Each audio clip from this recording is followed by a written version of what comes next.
Good morning, everyone. We'll get started here. It's 10 o'clock. Welcome to our Committee of the Whole and regular meeting of Monday, April the 13th. I want to welcome all those that are in the gallery this morning. Recognize, of course, our fabulous Area D Director, Linda K. Weiss, who's with us this morning.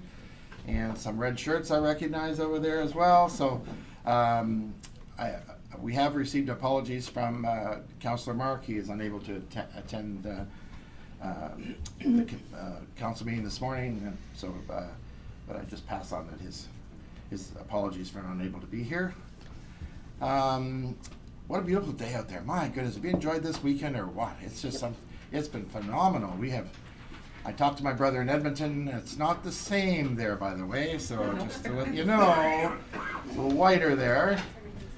Anyways, I'm going to start off with our land acknowledgement. We are privileged to meet near the confluence of the Kettle and Granby rivers, a location of ancestral importance to the hunters and fishers of our Indigenous communities. We have our, I'll call the meeting to order. Our agenda is before us. If I could have a motion raised first and second to adopt the minutes. Thank you, Councillor Beaufleur, seconded by Councillor Thompson. All those in favor? Opposed, carried. The minutes from March 2nd, a Committee of the Whole minutes. Can I have a motion to receive the minutes? That's pretty good. Thank you. I look over there, Councillor Studley and Councillor Thompson, seconded. All those in favor? Opposed, carried. We are into our registered petitions and delegations. And first up is the Boundary Museum Society. Push the little button. Oh.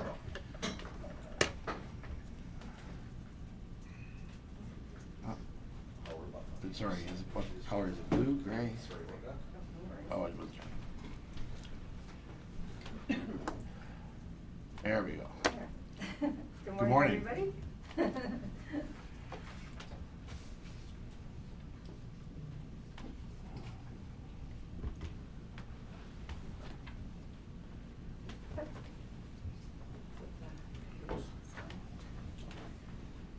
So this is our spring report, our semi-annual report.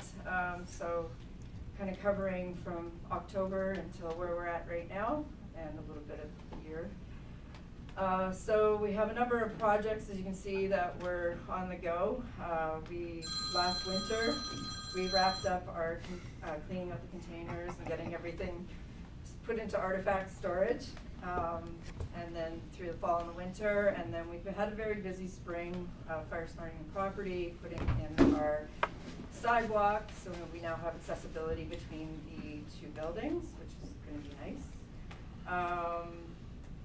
We've also concentrated on education. I'm currently taking my collection management certificate through UVic. I've just got a couple courses left, so that'll help us turn our attention to better storage practice for our artifacts. Also, we are just starting our gift shop fundraiser. So we had, just before Christmas, a lady from Alberta contact us. She had 5 containers of a private museum collection. Arts, toys, antiques, motor parts, you kind of name it. And she was going to throw it in the garbage, and she wanted to know if we wanted to use it for a fundraiser or whatever. So I took the opportunity to jump on the containers, and this spring we moved 4 containers. One of them we declined just due to a lot of broken things. So our empty containers are now full of boxes again, but this is for the gift shop. So we did donate some to the Greenwood Rec Association to help with their youth center getting started up this year, as well as we gave some stuff to the Restore because there's bigger furniture that we just have no room for. So over the next year, we're going to be unpacking everything and selling it as we go. And as we've been going through some of the stuff, we've found archival items from all over Western Canada, so we're putting that stuff aside to reach out to the various museums to return the stuff to them if they want it. So, and then so exhibiting events, we redid the whole top of the Fruitova School again this year, kind of concentrating on one half of the front part of the school strictly to cultural exhibits to highlight and expand our cultural, different cultures here. We also kind of fed off that, and I'm working with the secondary, Erin Perkins from the secondary, with her students. We have about 20 local people who are going to do interviews with the students, and then they're going to actually create podcasts, but also create heritage displays off of that. So we're going to do a week-long kind of a heritage fair where people can come in and see the work. The treasure market, that is going to be part of all the donated items that we got from the Alberta lady. And then the Honeybee Festival, we developed that out of a lot of new bee people in the area looking for information. So we have like presenters that speak province-wide, as well as vendors and workshops and stuff like that for people to do. Last year, we're gonna carry on with what we did last year, but last year we did 6 no-cost events to the community. We did $5 summer day camps that filled up right away for young students, and then of course our Thursday community mixers were pretty popular. So this is our financial statements for 2025. As you can see, 2023 is not on there. It wasn't a pretty year, but 2024 got better, and 2025 we're in a surplus. So the surplus funds are, the surplus funds are monies that we haven't spent from the Phoenix Foundation for events, as well as our MDEV and RDKB. So we'll be putting surplus funds towards those items. We continue to develop our partnerships with various other nonprofits. With the, we had the development of our museum pass and stuff with the local museums. We have the fiber artists come in to do demos and actually do our summer camps as well. We're working with the Boundary Woodworkers Guild to develop some storage space to better protect our clothing artifacts from bugs and stuff like that. So. Yeah, so we continue to expand our outreach into the community.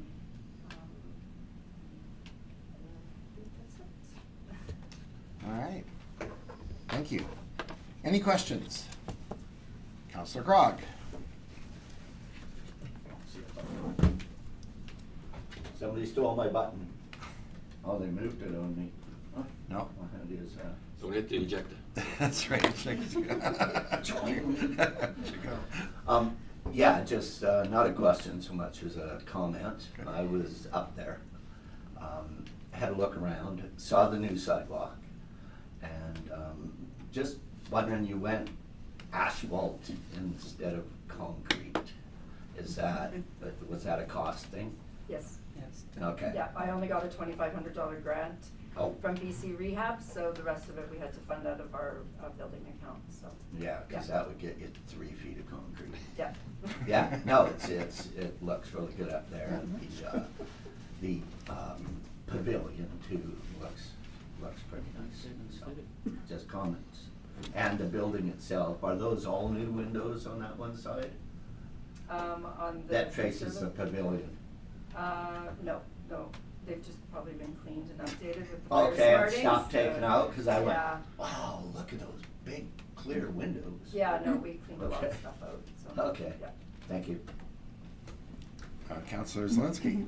Thank you, Mr. Mayor. Just one quick question. I noticed you got your posters for your events and whatnot. Who's doing your graphics? For AI. AI and me. And Yeah. I like the look of them. They're Yeah. looking Yeah. good. Thanks. Everybody found that button. Yeah. Everyone now is it's all the same now. And I'm so. like, wow, look at all these colors, but posters. it does look good Awesome. though. So, any other further questions? Seeing none, thank you very much. Great Thank you. report. Appreciate it.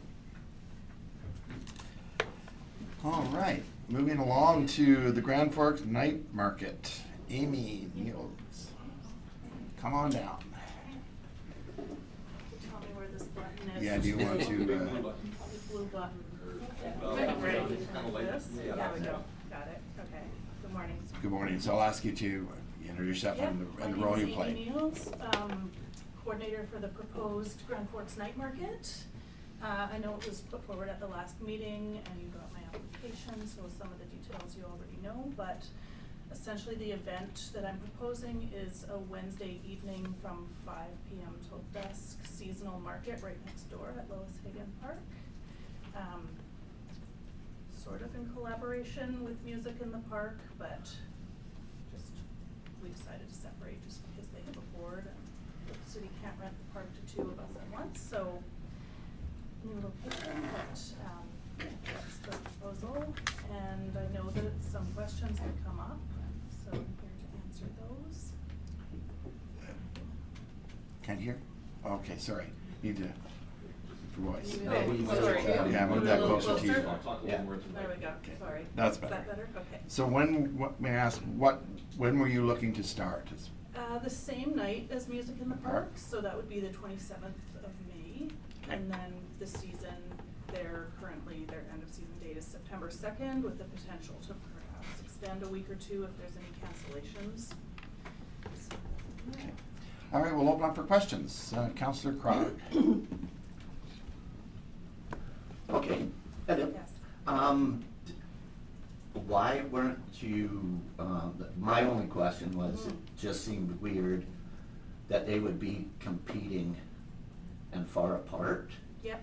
And I was wondering why it wasn't closer, cause you got it built in. Yeah, space constraint largely. I mean, originally we were gonna collaborate and their board voted unanimously in favor of that collaboration. But the issue arose more with planning and the city's requirements for the safety plan, and that I would then have to be under their application and they would have to assume responsibility for our event as well. And that created some stress for their board. So that was why the separation. And then as far as being at a distance, this was sort of the closest venue, I think, that would be appropriate. And still somewhat work together, because at least like now we're both on opposite sides of the parking lot essentially, so I Yeah. think they would be supporting each other rather than competing, particularly because the market hours begin 2 hours prior to Music in Yeah. the Park, so it would give people the opportunity to come and see the market, Yeah. do their thing, and then head over to the Music in the Park, so I see it more as a supportive rather than competitive thing, Okay. yeah. Follow up on that. Yes, go ahead. And the strip of alley between, see, what I was thinking was the alley between the library and the park, Yes. cause they're on the grass. That is- Or the, galleries, Mhm. that parking lot across the I did road. look at both. I wasn't aware actually that the parking lot was an option. What I had been told was that perhaps we could have it on the grass outside the gallery, which just isn't really a large enough space. No. And then the alley was what I had originally proposed, but two things came up with that. Number one, it falls under the rental of Gyro, so that would have to then run under the Music in the Parks event, which creates that issue with them having to assume responsibility for something that's not really under their control at that point. And then, another issue that came up was the vendor health and safety as well, given the time of day and how hot it gets in that alley. So if they're setting up at 4 p.m. on an August afternoon, they're gonna be really warm in that spot. So Okay. having the tree cover here was an advantage as well. Okay, thank you. You're welcome. Councillor Thompson.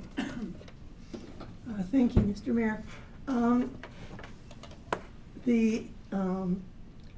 The act does not allow, legislation does not allow the city to support, for lack of a better word, businesses. Yes. We can only assist nonprofits. Have you approached the Chamber of Commerce? I have, in fact, I should have led with that. They have agreed, and unanimously, their board has agreed to sponsor this event. So they will be backing it, perhaps also contributing to some promotion of the event as well, they said. But they're certainly on board to sponsor it. Thank and then you. it would run under their umbrella. Oh, that's good. Okay, any other questions? I see the Chamber of Commerce is nodding in the back there, so. You sure he's not falling asleep? Pardon? Oh. He's not falling asleep? No, he's nodding there. No, looks, he's in agreement, so. Probably not. All right, any other questions? Seeing none, then, thank you very much. We'll bring this forward back in our regular meeting and have a decision made for you, so. Okay, sounds Appreciate it. good. Thank you for Yes, coming in. thank you. All right. I see red shirts here, which usually means it's the District Fall Fair time, so. Doreen. Or Mounties. Or Mounties, yeah. Doreen and come on up. As long as it's not a Star Trek episode, we're good. Oh, I'm yeah, sorry, that's I- true. yeah. They're the first to go. There you go. If you could introduce yourselves and the roles you play within your organization. Closer. Yeah. Good morning. My name's Gordon Cooper. I'm the treasurer of the Fall Fair Society. Morning, Gordon. And this is Doreen Sorensen. She's the secretary of the Fall Fair Society. And as usual, we will be holding the Fall Fair the weekend after Labor Day. And we have requested permission to use Dick Bartlett Park and close 72nd Street between the arena and the ballparks there. And I believe the application is in. So some asks and approval, right? Yeah. All right, let's open up, we open up some questions if there is any around the table here. I have two further comments. Oh, okay, go ahead. One is for the safety plan for the event. I put together a map of the venue using the city's mapping website, which I was very pleased with. Oh, good. Notice, one happy with city. Hey, it's coming time, every vote counts, so, okay. And the other point is, the last 2 years, we've been losing money to the tune of about $8,000 a year. We're applying for all grants we can possibly get our hands on. We do have enough money in the bank that we can survive this year, but if we don't break even, next year could be a serious problem for us. So any support you could help, supporting letters to whoever, any contacts which may be useful to us, we would really appreciate it. Okay. All right, questions? Counselor Krog. Yeah, do you know of any grants that are available out there? The RDKB is an application in. Okay. Phoenix Foundation, they will support purchases to the tune of 50%. The BC Lottery and Gaming, there's money available there if, What about the fair organizations? They seem to be in a bit of, flux. You can move that, Doreen. Okay, oh, Oh, just move the that- base, not, yeah. okay, that makes sense. We contacted the BC Fall Fairs and, to renew our membership with them, and got a letter back, and then I got a note saying that, yes, they accepted our membership, and I presumed we were going to be on their calendar. I've attended some Zoom meetings for them, and they don't have much financial support. I did get a letter this year saying that they had obtained some financing, but they still haven't billed us, and I checked, and we still are not on their calendar, and a lot of fairs aren't on their Okay. calendar, so I'm gonna contact Janina and see, but in the past years, a few years ago, last year there wasn't any, there was some grant money available. This year, if you want to apply for grant money, you have to bring in $150,000 at your fair. Well, we are nowhere in that ballpark, so, Okay. so I haven't found anything on the fairs yet, so. Okay. But I'm still trying. Yeah. Any other questions? Seeing none, thank you very much. we'll bring this forward to the regular meeting. We won't be there for your birthday effort, but we're hoping you'll be in the parade.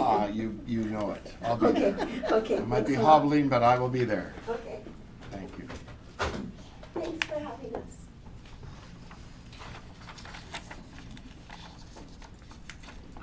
All right. So I'm going to invite Director Linda K. Weiss to come up and present her report. Good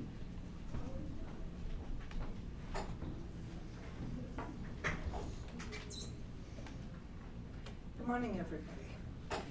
For the record, I think a night market is a terrific idea. That's 2 votes. Of course, many things have happened in the last few weeks, but the most notable is the dispensing of grant and aid funds. Every year, Area D retains a certain portion of tax revenue and returns it back to the community. The grant and aid program is specifically designed to benefit the people who live locally. This year alone, we will distribute nearly $50,000 amongst 33 community groups. These small grants will support rural projects, agricultural initiatives, culture, sport, and recreation, seniors, and our youth. This year, the committee that I rely upon to make these hard decisions met the first week of April. All in all, myself and resident volunteers reviewed applications from 43 not-for-profit organizations requesting a grand total of nearly $155,000 in support. Thank goodness for my committee volunteers. This is one of my very favorite responsibilities, but at the same time, I find these decisions extremely difficult. The need is great and funds are limited, and I feel pretty much everyone deserves the necessary funding to make our community better. So I rely on my volunteers' good sense to provide perspective and rein in my overgenerous impulses. This year, we chose to grant funds to the Seniors Games, the Big Effort Foundation, which assists children on the spectrum to become water safe, the Boundary Fiber Artists, Boundary Historical Society, Pipe Band Society, Woodworkers Guild, Youth Baseball, Boundary Invasives, Crazy Leg Dancers, and the Fall Fair Society. The list is long and keeps going, and makes me very impressed at how much work is done by our not-for-profits to make Grand Forks a terrific place to live. Let's keep working together. Thank you. Thank you very much, Linda Kay. Appreciate it. Thank you. By the way, we missed you at Kofi this year. Just saying. So. Oh. Oh, you were gonna say something to change your vote. Okay. I'm looking forward to AK Biology. Oh, okay. Sounds good. Thank you. So we have the Youth Council representative. They were unable to attend, but they sent in a report. I won't read it all. I'll just say we'll receive it, and it has gone out to council, and I'm going to try to find a way to put it out publicly and maybe throughout in the Gazette or something. We'll attach it to the post-agenda package. Perfect. Yeah, that's excellent. Good. It's a very, very good report. Appreciate their update. Okay, we're moving on to presentations from staff. We got the monthly highlight report. And well, first of all, maybe I should, go ahead, CEO. Yeah, so through your worship, good morning, council. Maybe we could take this opportunity and ask Dolores to speak about the rollout of animal control and dog licenses, and just answer any questions that may be out there, and just roll out the timeline. Dolores Sheets, Manager, Development Planning. Alright, so. Move it closer. Pardon me? Move it closer, you're quiet. Yeah. So with the animal control program and the dog licensing, we looked at several different options for dog licensing. We did not inherit a database of owners and pets from DRD, so we're going to start from scratch. And we did look at managing a software program in-house, but it's database management, and we did look at using existing software that we had or other licensing software and programs. And then I came across a program called DocuPet, and it's a modern pet licensing registration program. Began in Kingston, Ontario about 13 years ago. It is expanded all throughout North America. Canada is building many different communities at the moment. Nelson, Cranbrook, Regional District, North Okanagan, Fort St. John, Dawson Creek are some of the ones in BC that sort of similar communities that have adopted it so far in BC, and there are multiple other ones that are in progress. So it's an online payment and a document management system, so folks can log into the system. Excuse me. They can make payment, they can upload rabies vaccinations, spay neuter. So it actually is a document management program for the owners as well, so they can keep all of their pet information in one place. They have a secure online profile that they manage, so pet owners can decide how much information they want to display. There's a minimum amount of information that is required if there is a lost pet. So if anybody finds a lost pet, they can look up the serial number on the tag in the DocuPet system, and it'll bring it up, and the owner gets to say how much information they want to release for that. They can decide whether or not they want the phone number or email, if they want pictures of the pet. So it's managed, and that level of security is managed by the owners. So there's options for personalized tags. So it comes with an upfront cost. So the upfront cost is what gets us in. So it's a kickoff meeting, there's implementation, there's different types of reporting. So it is a database management system. So there's a GIS component and mapping for it. The marketing, communications, training, and launch considerations.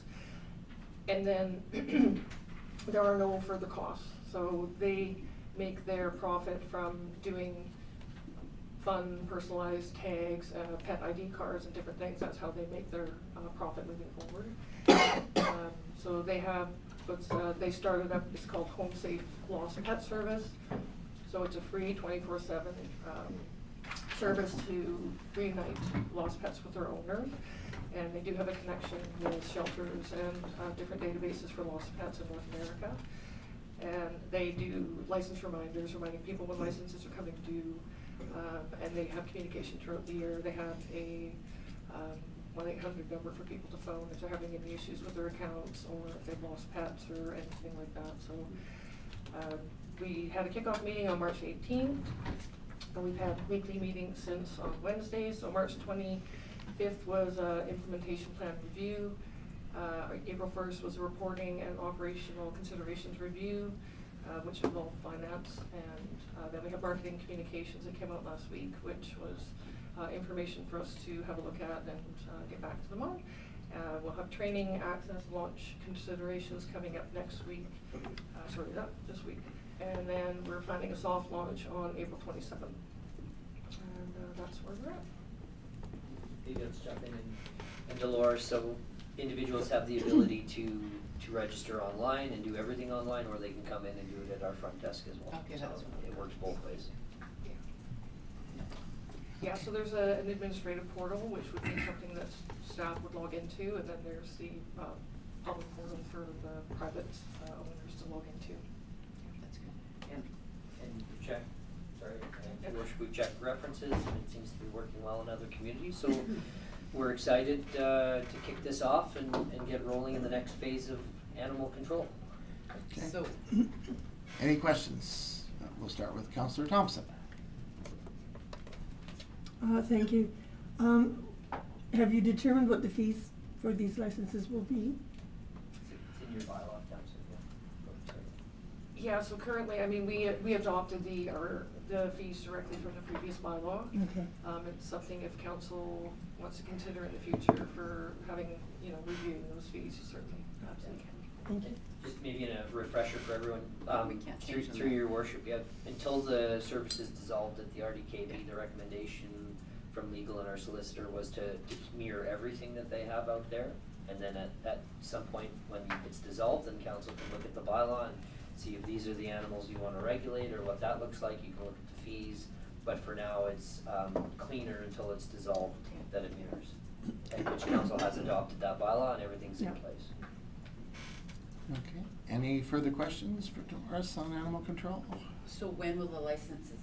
Sorry, go ahead, Councillor. When will the licenses actually be available for people to purchase?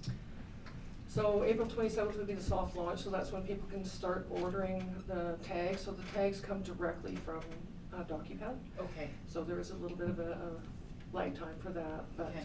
they'll still have information, and yeah, they said usually about 10 days maximum for the tags to come in, depending on the holidays and such, yeah. You could be our trial. Okay. Who wants to be number one? Okay.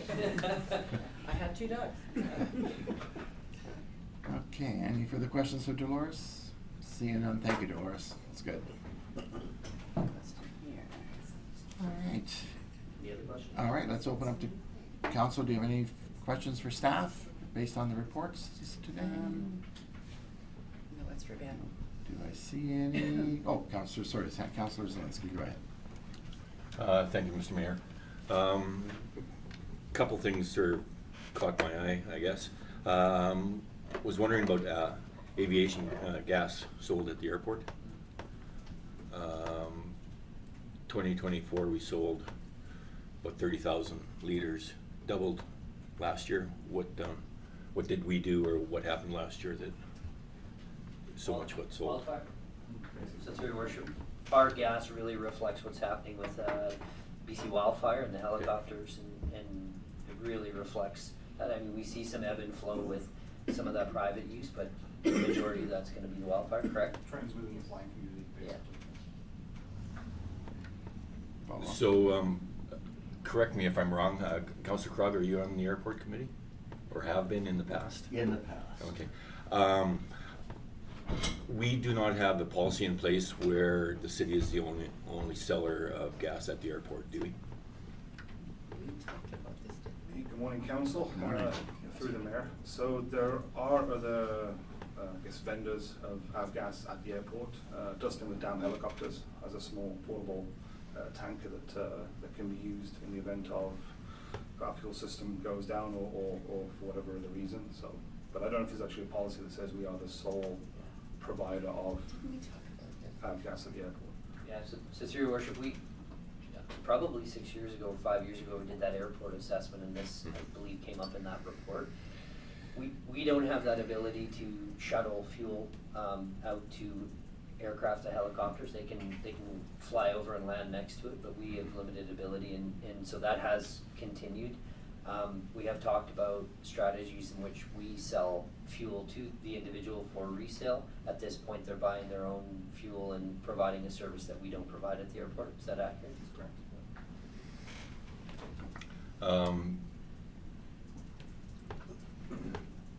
As we go into the future, if we could look at whether or not that's a revenue opportunity. If you go back to that study done a few years ago, we're $3 or $4 million behind in repairs at the airport already. So any injection of revenue, all the better, especially going from 30,000 to 60,000 liters. I don't know how much that is in revenue, but it looks like an extra $5,000 in our pocket always goes a long way. So, I did have a couple other questions. First of all, front door, side door looks great. Excellent job. Yeah, it's great to have another exit out of here for the councillors. Yeah, so you don't get trapped. Yes, that's right. We've had a few major repairs in town. It looks like water and sewer, I don't know, but we've had a few instances where we've closed roads. Valmar comes to my mind. Can you just update me on what they were and whether they're telling us anything about our infrastructure? Again, through the mayor. So these are pretty standard repairs that we do every year. The one in Valmar was quite a lot bigger than normal. I think the main was maybe 16 or 20 feet down, so it was a big hole in the end. But yeah, typically that's just part of our standard maintenance program. Okay. And the road is really bumpy, I'll tell you.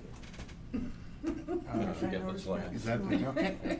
Any further questions? Seeing none, I'll take a motion that the Committee of the Whole receives the monthly highlight reports from the department managers. Thank you, Councillor Fleur, seconded by Councillor Thompson. All in favor? Opposed? Carried. Thank you, I appreciate it.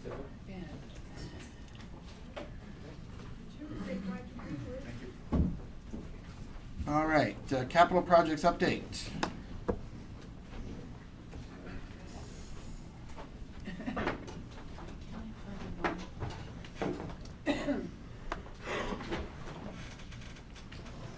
Good morning. Good morning. Council. Peter Novakshinoff, project manager, and along with Ben Stevens here with me today. As you can see from this first picture, we've got some exciting work going on up on the hillside next to Valley Heights, so we'll jump right into our presentation and have a look. Yeah, we'll jump right to the reservoir, which is our main focus right now. So a few updates since the slides were complete. The tank panels are actually on site. Some of them are already installed, the parts that go into the concrete foundation. So good news there, they're here. We tentatively have a concrete pour scheduled for Friday, which is the embedment. We'll talk about that a bit more in a second. And we have the site services RFP is closed. We're reviewing proposals, aiming to have a contract with that contractor by the end of April. And then obviously we're continuing to report to the funders as we go. So I'll have a quick look at a few pictures here for the reservoir construction. So first step is obviously, as most construction, is digging down. So we had some excavations for some pipes in and out of this, an inlet and outlet, or an inlet pipe and a overflow and a drain.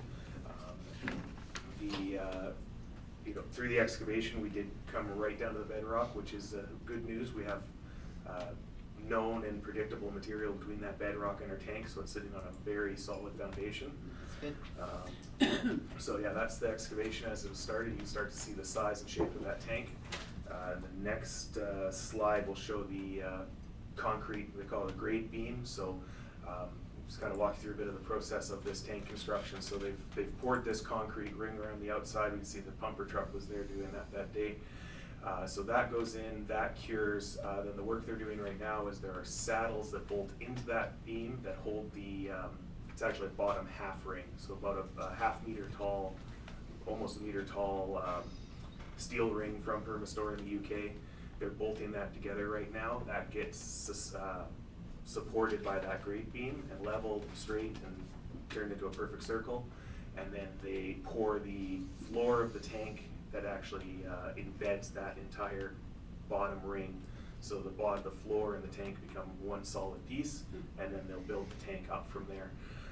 So the interesting thing that you'll see probably starting early next week is the crew will come to erect the tank. The first thing they're going to do is they're going to build the top ring and the roof. So you'll see a roof that looks like a very short reservoir up there, and then over the coming weeks they will jack that roof up the height of one of the steel rings. They'll build that steel ring and continue to jack it up. So over the next coming weeks, you'll slowly start to see a reservoir work its way up out of the hillside on the side of the hill. Yeah, it's the concrete crew that's on site right now. This is their 50th tank that they've built with this supplier. So we've got the right crew on the job for that one. Next, we're working on our well 6 exploration. So recall we brought a report to council on March 2nd, talking about where we've determined to be our good locations for our test wells. Since that time, we've been working with communicating. It's convenient that all of the wells that we plan to drill are on city property, but what we're doing is just making sure that the neighbors and the people who use that property day to day, they're all aware of what we're doing, and we're not creating any undue hazards or impediment to their using that space. And then we've posted an RFP for the test drilling itself. That has closed. We have responses, same thing, we're looking to have that contract out and executed by the end of the month. We'll likely see some drilling happening early in May as the schedule right now. And then well 5, we're continuing to use it and test it and confirm what we have there as we work forward. Yeah, well, quick refresher, we'll skip right to the map and have a look at where we're planning to do these wells. So recall we've got test well 1 at the airport, test well 2 was the disc golf course, test well 3 is in that north end of what would be Columbia Drive, the continued to coal chute, and then 4 is on that 18th Street corner. And depending on how all those go, we'll also have a 5th test well, or second test well at the airport. There is lots of space there, so it seems like we could have a couple of good options there. Mr. Mayor, can I just jump in Oh, here? sorry. Go ahead, Councillor. Thank you, Mr. Mayor, through you to Peter and Ben. Looking at the map, you guys reviewed all the studies that have come before, back and forth and whatnot. Why have we never ever tapped into that wet drainage through the city? Right from Observation Mountain, you can see the green space coming through all the way past the A&W, that drainage all the way back. But we've never tapped into any low spots there for water. Any reason why? We have. Oh, okay. Yeah, north end of Boundary Drive is in that similar section. It's catching the edge of it. Generally, there is a, it's not impossible, but there is a general rule for separation from areas where groundwater comes to surface. And that area does have groundwater come to surface, so that's one factor. Although that green area shows a really good representation of what there is at the surface, the water and the kind of underground streams, for lack of a better term, that we're tying into are quite a bit lower and quite a bit older than that. That was obviously where the river had gone at some point. Yeah. The water that we're getting into was millennia before that, and that's what we're targeting. So the test wells we have had that have been closer to that, which I would classify as kind of that pearly school, have been more on the sandy, silty than the gravels and the things that we really want for our test wells. Okay. Go ahead. I'm gonna get to your next topic before you, and just tell me about the drainage around City Park and what we found there when you get there. Sure. Yeah, I've got actually quite a bit to talk about that, so maybe we'll just grab that one. We've got some pictures to show. Yeah, next thing, which jumped ahead there, Councillor, is the remaining flood mitigation work. So, yeah, kind of we'll run through the list. So the concrete foundation for the Rockwell sign, we'll see some pictures of that in a second. That was, we had to relocate the sign that used to exist pretty well right where the dike is now. So we had to remove that to build the downstream industrial dike. Through the consultation, getting the engineering done to replace that sign, we've now gotten back to getting that put back up for them. We're working on that amendment for the CEPF surplus to hopefully use that for some drainage in the 60th Avenue area. Landmark will be back on site late in April. Do the last little bit of work in South Ruckle. The big thing that we're waiting for there is our flap gates that go on. We built that discharge structure through the dike really close to the community garden. There are flap gates that go on there so the water can flow out and not back in. Long delivery time on those, so they just shipped from their factory last week. We should be seeing them in the next couple, and then we'll get everything organized there to get that last little bit of work done. And then we've been working in the area doing the final bit of land survey work or legal survey work for the statutory right-of-ways for both Interfor and the private properties that we interact with the dike and drainage network down there. And then before we jump over, this is the picture there is of the trap bags, the temporary flood mitigation equipment for the council budget in 2024. Yeah. Or 2025. So. 2025, yeah. Yeah, next slide. So the City Park ponding.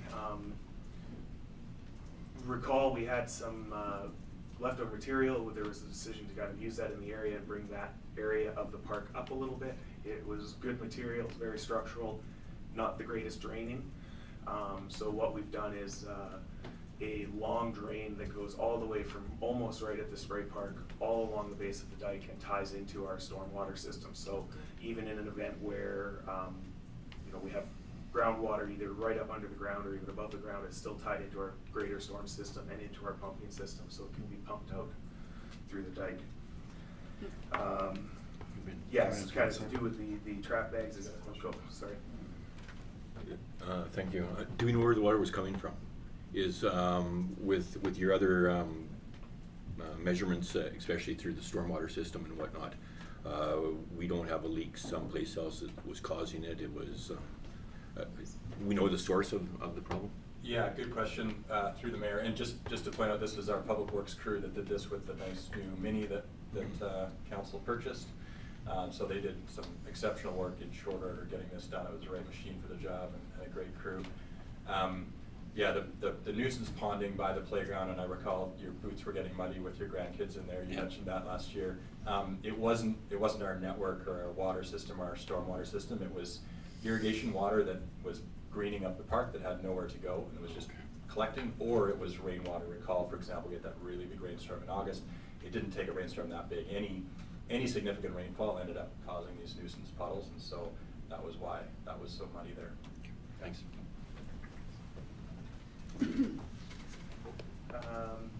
Yeah, so we're working with our planning tools and documents to get our flood response plan updated with all of the new infrastructure as well as that temporary flood measures that we were talking about before.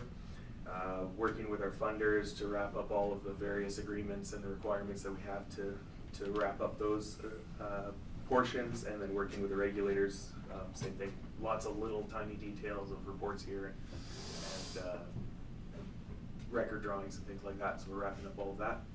And then we spoke about the trap bags for the north of 60th Avenue Bridge, and I'll just, we'll talk about it a bit, but the aerial imagery project that we'll talk about a little bit further on, this is an image from that. It's some of the raw data that they're still processing to get us our more ortho photos and the stuff that we really need, but this is some of our raw images, so we're getting good records of a point in time of last week of fresh imagery. So yeah, we'll have a quick look at the Rockwool sign. So like I said, we had to relocate this for the dike. This is a good location. It's outside of our maintenance corridor. It gives them the area they need, us the area we need to work on the dike. Yeah, good spot for it there. And then we'll have a look at the next images. Of course, the city park talked about. This was done with the City Works crew and their new mini excavator. They did excellent work as always. So we have, like I say, a nice long drain line, an extra catch basin in that very lowest spot. And that all ties into our stormwater system and our pumps. So able to move that water away from the area. And then recall, as we're slowly not talking about flood mitigation all the time, we're turning our mind towards our sewer infrastructure. So we're finalizing the RFP for the sewer modeling and replacement design services, working through our internal SCADA data, collecting historical information as much as we can, making sure that we're collecting good data to influence the model moving forward. We're going to move a couple of our portable, we have some portable sewer flow monitoring equipment. We've had that deployed on the west end of town, gotten a few years of good information. I think we're looking at relocating it to another area and get some different information, just building the whole package on that one.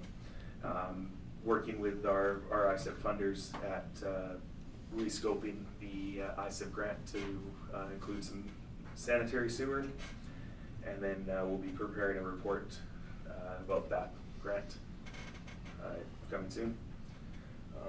And then the rest of our capital projects, 2nd Street lighting, we're working with a consultant, working on finalizing that design and what that's going to look like. James Donaldson bleachers, which we'll have tentatively lined up for the on-site inspection later this week.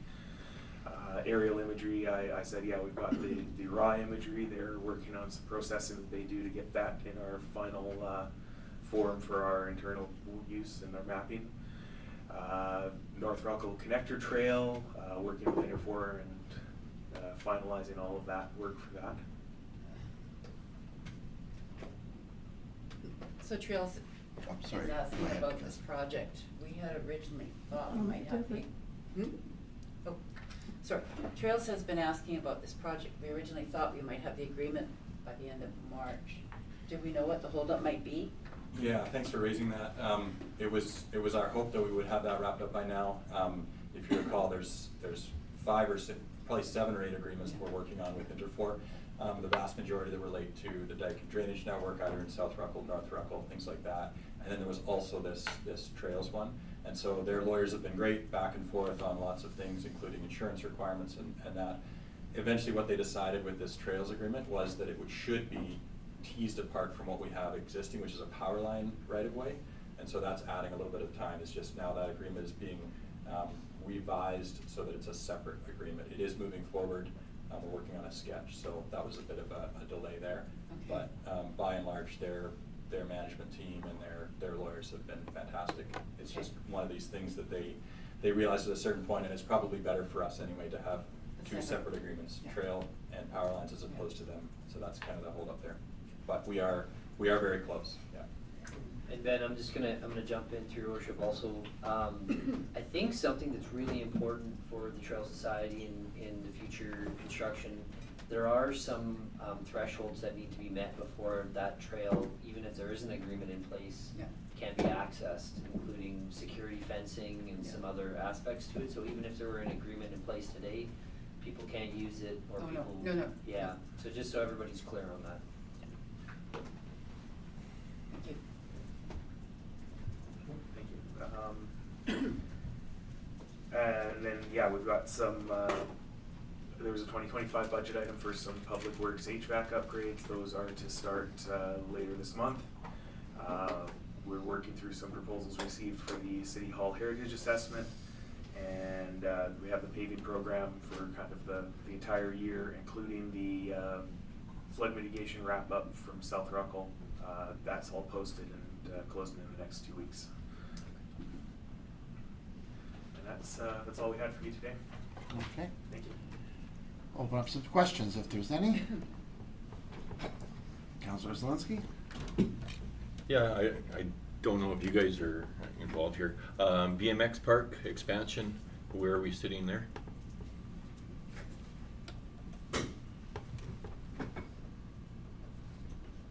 Thank you, Councillor. Through the mayor, yeah, that documentation continues. If you recall, we had a bit of a delay there while we were just shuffling whether we needed zoning and some other things. That got resolved about 2 months ago, so we're just working on the paperwork for that because they are still in the floodplain, and so we have to just account for that in the agreement. It's a little bit more complicated than some of our other pieces of work. Okay, thank you. Okay. No other further questions? Thank you very much, gentlemen. Back to work.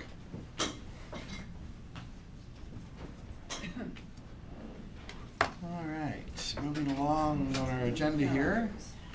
So the proposed bylaw for discussion is the 2026 tax rates bylaw number 2125.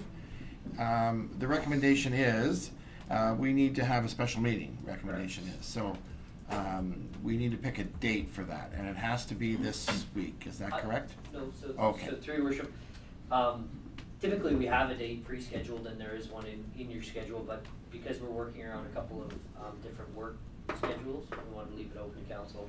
It can't be until at least this Thursday. Okay. Just we're waiting on some information from hospital, is it? Yeah, from the hospital for the tax rate, so it can't be until the earliest it could be is Thursday. What about the 17th? That's the Friday? Mm-hmm. Could be, I would request if you're gonna do it Friday, you do it during the day. I know that some people have some commitments in the evening. If I recall, it's a very short meeting. Normally Yeah, it's the 15th. less than 5 minutes in some cases, so. Yeah. So can I have some dates then? Councillor Councillor Studley, you work. What would certainly be your preference? Fridays, I'm usually free. Okay. In the morning, I'm free. It really doesn't matter, evenings, So if we did it Friday morning at 10 a.m., same time as the council, That would work. would that be acceptable to everyone that's present? Friday at 10? 10, Friday at 10? Yeah. Well, Friday at that would 10? be to the reso, yeah. Friday at 10, okay, so we'll add that to the reso. Okay. Thank you, council. Because the 15th and 16th. All right, so At the. what time? At 10 a.m. Okay. We'll send an invite. Good. Okay, thank you. Waiting for Councillor Zelinski to return, but we'll go ahead anyway. So the recommendation is that the Committee of the Whole recommend to Council to give first three readings to the 2026 tax rates bylaw number 2125 at the April 17th, 10 a.m. special meeting. Thank you. Can I have a mover? Thank you, Councillor Fleur. Seconded by Councillor Thompson. All those in favor? Opposed? Carried. Thank you, Council. Development approval procedures, bylaw introduction. The recommendation of the Committee of the Whole refer the draft development approval procedures bylaw introduction to May 4th, 2026 regular meeting for first three readings. Can I have a mover? Thank you, Councillor Fleur. Seconded by Councillor Krog. Any questions? Seeing none, all those in favor? Opposed? Carried. All right, is there any questions from the public or media?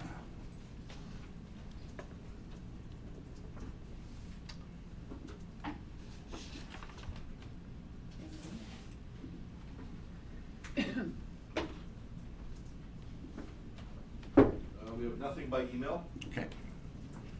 There's staff in the thing here, so. All right, so I will, with that, I will make a motion to adjourn. Okay. All those in favor? Opposed? Carried. All right, we'll go on with the regular, do you want to take a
So I'm gonna call to order our regular meeting, Monday, April 8th, started at 11:05.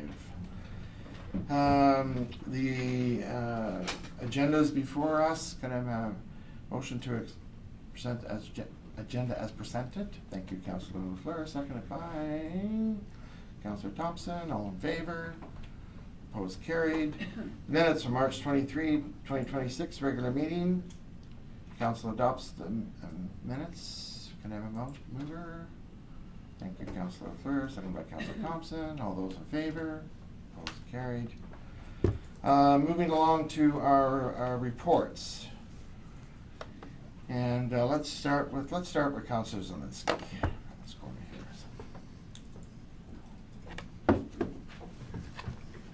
here. Thank you, Mr. Mayor. I myself don't have too much to report other than being outside and doing all the spring yard work and whatnot.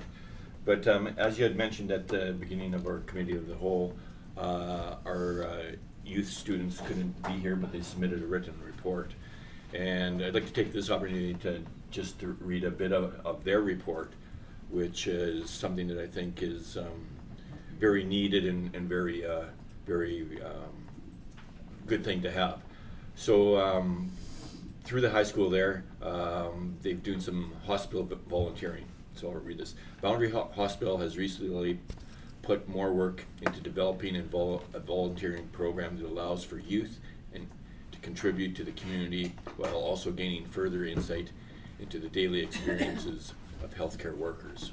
It includes tasks such as checking on patients, getting water snacks, performing simple exercises with patients, socializing, and visiting with patients.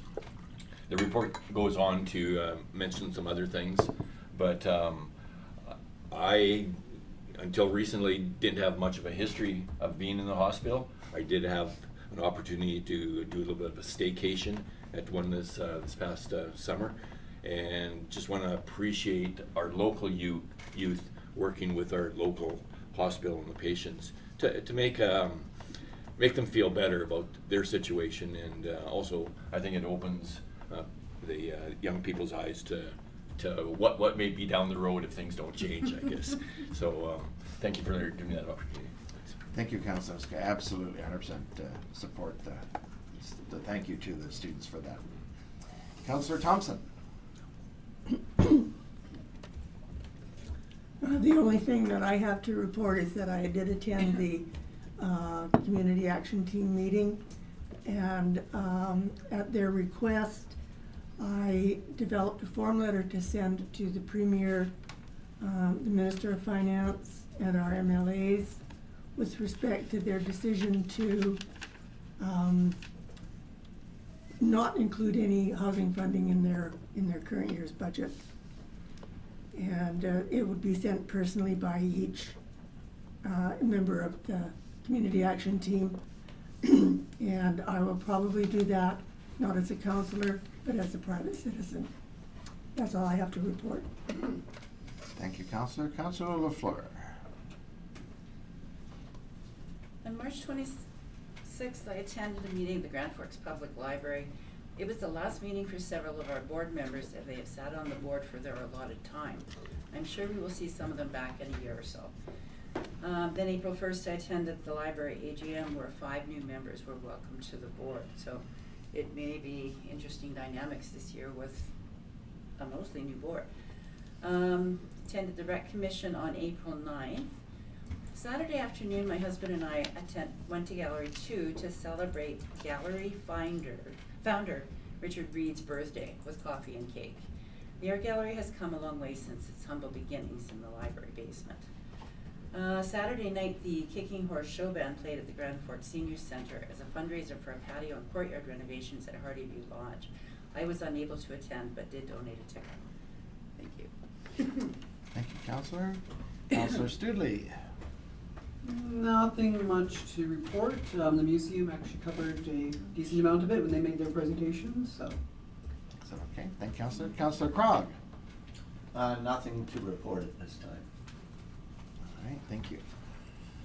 Okay, I'll try to be keeping the time mind here, as I had a fairly robust week this week. So, first of all, I do want to mention that Joan Hart, many of you know Joan. She was the campground host for almost 10 years, or for 10 years. She has passed away, and the service is going to be on Saturday, April the 18th at 11 a.m. At Sacred Heart Church, and the interment of ashes will follow at noon at the Evergreen Cemetery.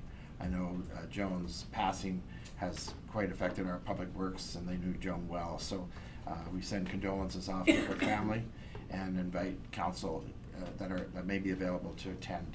Would be appreciated. Last week, on the invitation of the BC Council of Forest Industries, COFI, I was invited to attend their conference in Vancouver. It was quite a interesting conference in the fact that there was over 600 forestry workers that attended, and 60-some elected officials. I was from our area here. We had Dan McMaster, who is the forester for OIB. Interfor sent Ryan, their woodlot person, to attend. MLA Donna Gell was there. Spencer Coyne was there from Princeton, RDBK Chair and Area C Director Grace McGregor, Sharon Gibbs, our Area E Director, and Linda Worley, who was the Director for the Lower Columbian Old Glory, that we kind of set together as a group. It was quite interesting as each of the individuals spoke, and I did have an opportunity to spend some time with Minister Parmar, and had a chance to greet the Premier at this convention. The interesting thing was some of the, because as you know, forestry has been a very contentious issue in this province, and it certainly was quite clear as First Nations spoke and various members of associations that deal with forestry. But the interesting thing I felt took away from this was the amount of because for me it's all about the jobs for our community, and I did a couple of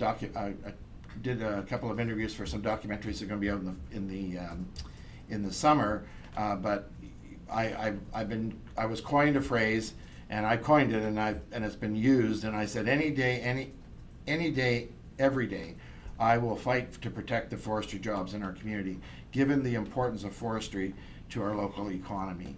And it was picked up, and so I did a couple interviews. But the interesting thing was 15,000 jobs have been lost since 2022 in the province of British Columbia.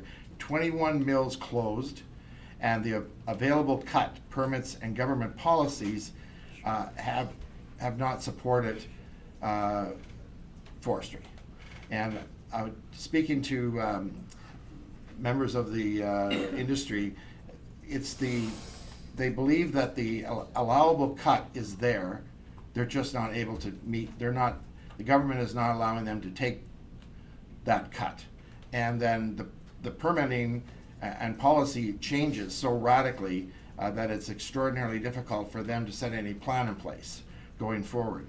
You know, I think about our situation here in Grand Forks, and I did speak to the mill, and they said, Everett, we're fluid.